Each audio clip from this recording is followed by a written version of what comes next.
Cerita dimulai dengan seorang wanita bernama Donna yang sedang menjalani kemoterapi. Namun, Donna merasa protes terapi sia-sia setelah ia hanya diberikan sebuah batu yang harus Donna genggam seharian. Layaknya kebelet ngising. On releasing your worry, I'd like you to clear your mind. We need your chakra to flow freely, protect you, and push away all negative energy. Setelah menjalani terapi, Donna menghadiri sebuah perkumpulan para pengidap kanker yang diketuai oleh Linda. Dalam pertemuan itu, Donna berbagi cerita tentang penyakit osteosarcoma, sebuah kanker yang tumbuh di bagian tulang, tepatnya di lengan kanan Donna. Dan tujuan dari perkumpulan ini saling memberikan dukungan dan berjuang melawan penyakit kanker. We were born to let go. That was arthritis. Our first and last page. You like country music? Beberapa saat kemudian, Donna mengunjungi dokter spesialis di mana ia bertemu pasien pengidap kanker lainnya bernama Rizzy. Setelah Rizzy dipanggil ke ruangan, seorang ilmuwan bernama Sam mendekati Donna. Selain Sam mengetahui nama Donna, ia juga mengetahui penyakit yang sedang diderita oleh Donna. Sam kemudian mulai meyakinkan Donna bahwa ia memiliki penemuan besar dan sangat konklusif. Dengan penemuannya, Sam bisa membantu Donna mengingat kondisinya yang parah dan harus segera diamputasi. Do they know you're here? I know about the advanced osteosarcoma in your hand. No, I just wanted to stop by and give you my contact. Are you a patient? The data is uncommonly conclusive. Call me if things get bad. Setelah menerima kartu nama Sam, Donna pun menuju rumah dokter untuk pemeriksaan. Tetapi sang dokter sudah menyediakan tangan palsu untuk Donna yang menandakan Donna harus segera diamputasi sebelum sel kanker menyebar. Melihat hal itu, Donna pun sempat syok karena ia belum siap kehilangan tangannya. The good news is that the cancer is localized for now and most of your arm intact. You're one of the lucky ones, Donna. Sebagai seorang pianis, kehilangan tangan berarti kehilangan segalanya. Donna selalu kepikiran mengenai penyakitnya hingga akhirnya ia teringat dengan Sam. Kemudian Donna mulai menghubungi Sam dan pertanyaan pertama yang Donna tanyakan tentang Sam, ia mengetahui tentang penyakitnya. Sementara Sam hanya menjawab bahwa ia memiliki sebuah akses dan alasan Sam mencari informasi tentang Donna karena ia membutuhkan orang seperti Donna. Setelah melihat hasil X-ray Donna, Sam mengetahui Donna hanya memiliki waktu 2 hari sebelum tangannya diamputasi. Untuk itu, Sam memberikan pilihan kepada Donna untuk menyembuhkan penyakit Donna dengan datang ke tempat Sam, namun Donna masih ragu dan takut jika Sam adalah seorang maniak. Untuk menjawab keraguan Donna, Sam pun menyarankan membawa senjata apapun untuk melindungi dirinya. How did you know about my hand? All I ask is your discretion. How do I know you're not some maniac? Because I'm looking at your current X-ray right now. But you gotta come along. Setelah menutup telepon, Donna sempat berpikir sejenak dan akhirnya memutuskan untuk pergi ke tempat Sam.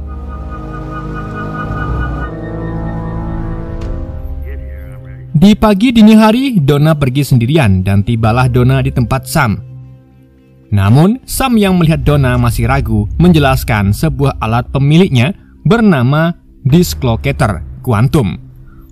Fungsi dari mesin tersebut yaitu menguraikan beberapa objek berbasis karbon, lalu membuatnya menyusut ke keadaan atom semula. Hal itu didukung dengan teori tali di mana seorang memiliki kembaran yang sama di dimensi yang lain. Intinya, Sam berniat memindahkan sel kanker ke dimensi lain dan semua itu sudah Sam perhitungkan. How? Eventually, it generates an artificial black hole. So, you're really a scientist? Untuk lebih meyakinkan Donna, Sam menunjukkan hasil uji cobanya dengan sebuah wiruk. Sam menjelaskan, tikus tersebut tadinya mengidap kanker, dan setelah melewati lorong dimensi semua sel kanker menghilang dengan kondisi wiruk yang selamat. They were sans cancer. Do you have proof? Of course. And upon return, awalnya Donna masih merasa enggan, namun setelah memikirkan tinggal 2 hari sebelum amputasi, Donna pun memberanikan diri untuk melakukan uji coba. Dengan perasaan takut sambil berharap, Donna memasukkan tangannya ke sebuah tabung. Yeah. Tak butuh waktu lama, proses uji coba dilakukan dan Donna hanya merasa kebas di tangannya.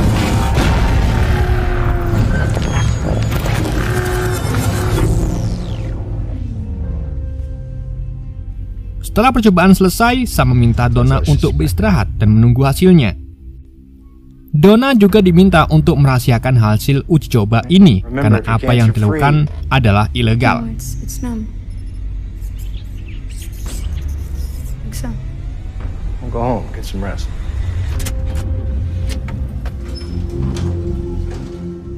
Di keesokan paginya, Donna kembali melakukan pemeriksaan. Sambil menunggu hasil lab, para dokter meminta Donna kembali untuk mendapatkan informasi lebih lanjut. Sambil bermain piano, Donna menunggu kabar dari rumah sakit dan secara mengejutkan dokter memberitahukan bahwa sel kanker yang menjangkit di tangan Donna telah menghilang. Kabar baik tersebut juga disambut para teman band Donna. Beberapa saat kemudian, Donna kembali menghadiri pertemuan. Dalam pertemuan itu, seorang pengidap kanker payudara menciptakan rasa kesal dan takut saat para dokter memvonis sang penderita kanker akan kehilangan payudaranya. Dan sebagai moderator, Linda menganggap rasa takut tersebut adalah wajar untuk menghadapi sebuah perubahan. Siapapun yang mengalami hal itu akan menghadapi perubahan besar, dan yang terpenting adalah cara mereka untuk menghadapi perubahan tersebut. Linda kemudian memberikan giliran Donna untuk bercerita. Namun Donna mengungkapkan tidak akan menghadiri pertemuan setelah dokter memberikannya remisi karena kanker di tangannya tidak terdeteksi. Mendengar hal itu, semua pengidap kanker pun di ruangan memberikan selamat kepada Donna. Sedangkan Donna yang mendapatkan pujian mencoba ikut memberi semangat dengan mengatakan bahwa keajaiban bisa terjadi pada siapa saja dan teruslah bertahan. Like to share with us about your experience this week. But if it happened to me, it can happen to anyone. It's facing a big change.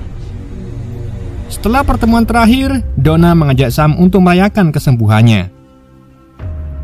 Di saat itu juga, Linda datang menemui Donna untuk memperingatkan bahwa pertemuan tersebut bukan hanya tentang memberikan harapan palsu atau berbicara pada pasien untuk bertahan demi keajaiban karena semua itu di luar kendali manusia. Di malam harinya, Sam dan Donna merayakan keberhasilan uji coba. Kemudian, Donna bertanya mengenai Sam yang merahasiakan penelitiannya. Sam menjawab bahwa ia seorang peneliti kuantum bukan ahli onkologis.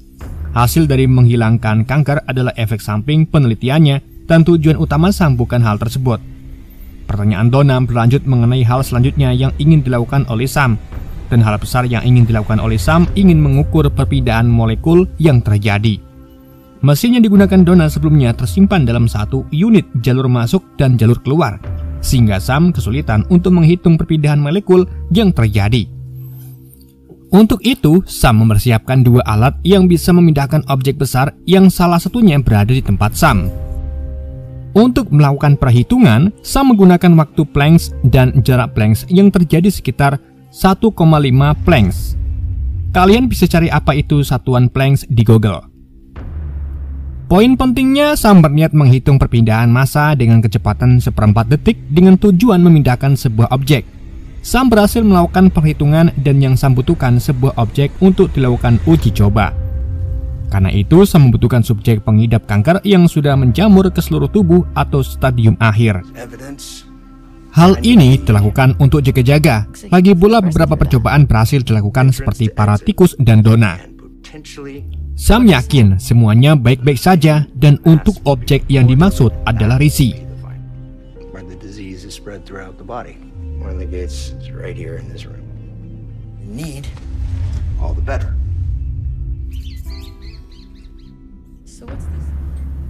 Di keesokan paginya, Risi memulai pemeriksaan dengan vonis kanker perut stadium akhir.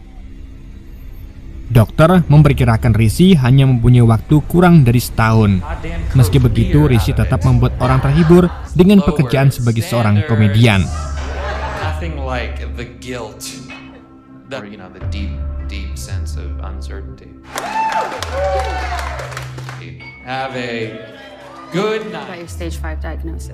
Sesuai manggung, Donna membujuk Risi mengenai Sam dan alatnya yang bisa menyembuhkan kanker. Awalnya Risi sempat ragu ditambah dengan Sam yang mengetahui penyakitnya, namun setelah Donna meyakinkan Risi, ia pun menerima uji coba tersebut.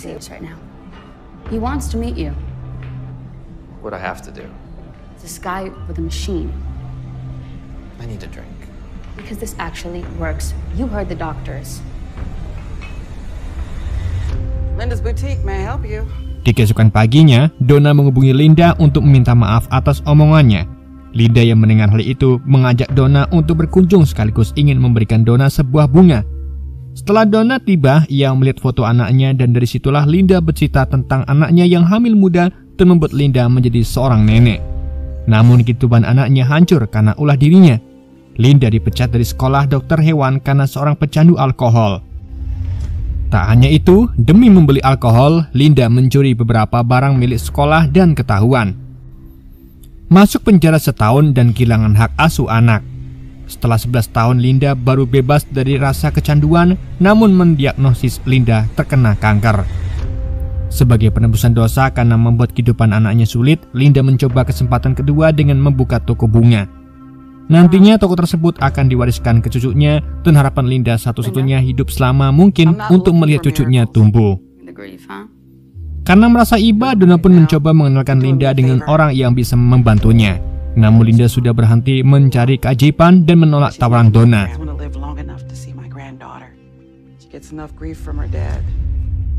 It's gotta be tough. Stole equipment from the school. She sure is. Ready? Beberapa saat kemudian, Donna membawa Rizzy ke tempat Sam. Setibanya di sana, Sam menjelaskan bahwa Rizzy harus mengikutinya ke pintu masuk mesin dislokator kuantum. Sam akan menjelaskan semuanya saat di tengah perjalanan, sementara Donna tetap tinggal untuk menunggu di pintu keluar. Awalnya Rizzy mengira Sam hanyalah peneliti scam. Namun melihat Donna, Rizzy pun bersedia bukan percaya kepada Sam melainkan kepada Donna. Dalam perjalanan, Sam menjelaskan Rizzy harus membuka baju untuk mencegah objek terhalang dan Rizzy pun semakin ragu setelah mendengar hal itu. Excuse me? Fraction of a second. You won't feel a thing. When I get out the other side. I'll have Donna set up with something. Setibanya di lokasi pintu masuk mesin, Sam membukakan pintu mesin dan menjelaskan beberapa bagian di dalamnya. Terdapat sebuah kamera dan pijakan skal atom di dalam mesin tersebut. Sam juga menjelaskan bahwa Rizzy orang pertama yang menggunakan mesin tersebut karena Donna hanya menggunakan prototip. Dan yang akan digunakan Rizzy merupakan versi upgrade dari prototip. Mendengar dirinya akan menjadi orang pertama membuat Rizzy pun menolak meski Sam menawarkan bahwa alat tersebut merupakan obat yang Rizzy butuhkan. Setelah keluar dari ruangan, Rizzy menelpon Donna untuk mengatakan bahwa ia takut terjadi sesuatu pada tubuhnya dan tak lama Sam keluar dari ruangan untuk menjalankan bahwa ia tidak ingin memaksa Rizzy. Jika Rizzy ingin kembali, Sam dengan segera akan mengantarkannya. Namun Rizzy sempat berpikir bahwa ia juga pasti mati dan apa salahnya untuk mencoba. Dengan persetujuan Rizzy, Sam pun memulai percobaannya dan dengan sekejap Rizzy menghilang dari mesin tersebut.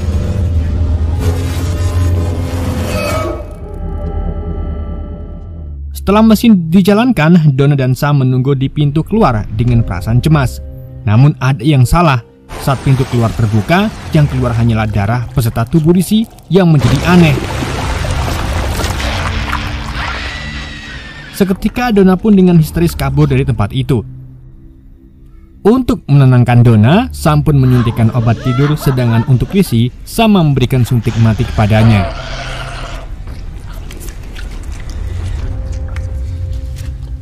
Di keesokan paginya, Donna yang sadar segera meninggalkan Sam sambil mengumpat Sam psikopat.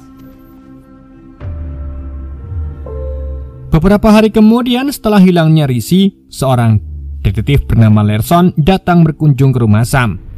Larson mulai menginterogasi Sam terkait hilangnya Rizzy dimulai dengan keterkaitannya dengan Donna. Sam menjawab bahwa ia hanya mengenal Donna sebagai teman dan terakhir bertemu 3 minggu yang lalu. Dan untuk Rizzy, Sam berkelit bahwa ia tidak mengenal atau bahkan ketemu dengannya. Karena Larson tak punya cukup bukti, ia pun pergi meninggalkan Sam. Quantum mechanics. What do you do for a living, Mr. Dunn? 2 to 3 weeks ago? 2 minggu kemudian, Sam kembali mencari bangsanya dengan menemui Linda. Sementara itu, Donna seperti biasa sedang bermain piano. Namun permainannya berubah dan hal tersebut dirasakan teman sepermainan Donna. Karena Donna enggan menceritakan masalahnya, para pemain band yang lain pun memutuskan untuk menghentikan permainan. Di saat yang sama, Linda mengirim pesan ke Donna perihal pertemuannya dengan Sam. Mengetahui hal itu, Donna pun bergegas menemui Linda. Setelah bertemu Linda, Donna menjelaskan tentang kegagalan Sam yang membuat Rishi tewas. Hal ini membuat Donna merasa bersalah dan menanggung beban kesalahannya hingga sekarang. Meski begitu, Linda tidak bisa menolak tawaran Sam, mengingat Sam pernah menyembuhkan Donna. Lagi pula, tak ada untungnya Sam membunuh Linda, ditambah Sam mempunyai sebuah bukti. Meski Donna mencoba meyakinkan bahwa Sam adalah seorang pembohong, Linda tetap pada pendiriannya. Setelah gagal membujuk Donna, tiba-tiba Donna mendapatkan video call dari Sam. Sam ingin memberitahukan bahwa ia mempunyai bukti, dan untuk Donna, Sam telah melakukan cloning data handphone Donna yang membuat Sam tahu di mana Donna berada. Beberapa saat kemudian, Sam kembali mengirim bukti video di mana ia melakukannya percobaan terhadap kucing. Sebelum uji coba dilakukan, Sam ingin menegaskan bahwa ia bisa menjadi orang pertama yang menemukan perjalanan lintas dimensi. Dan benar saja, sesaat setelah kucing tersebut memasuki mesin, kucing itu berhasil keluar dengan keadaan utuh melalui pintu keluar. Setelah melihat kejadian itu, Donna pun kembali mengunjungi dokter. Beberapa saat kemudian, Linda pun datang ke tempat Sam dengan ditemani oleh Donna. Donna yang tidak percaya dengan Sam kali ini berniat ikut pergi ke pintu masuk mesin. Dan sesaat sebelum mereka berangkat, Donna sempat ke toilet untuk mengambil sebuah suntikan. Sementara Linda sempat melihat kucing yang Sam gunakan sebagai subjek percobaan. Setelah mereka tiba, Sam mulai melakukan pengecekan dan saat itulah Donna menyuntik Sam dengan cairan pelumpuh. Dengan mengunci Sam di dalam mesin, Donna meyakini Sam sedang menipu dan hal itu dibuktikan dengan kucing yang dilihat Linda adalah jantan. Sedang dalam video kucing yang digunakan adalah betina. Dan omong-omong, kanker Donna telah terdeteksi yang membuat Sam semakin tidak dapat dipercaya. Daripada melakukan objek lain, Donna ingin Sam mengujinya pada dirinya sendiri.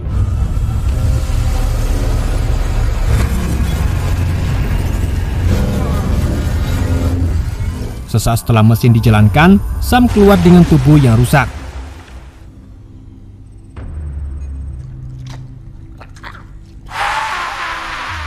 Sam sendirian dengan tubuh yang rusak dan hanya bisa berteriak tanpa seorang pun menemukannya. Film pun tamat.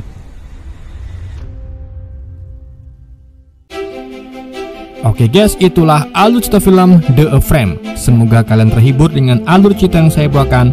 Mohon maaf jika ada kesalahan dalam penyampaiannya ataupun penyebutan nama. Sekian dari YND, sampai jumpa di video berikutnya.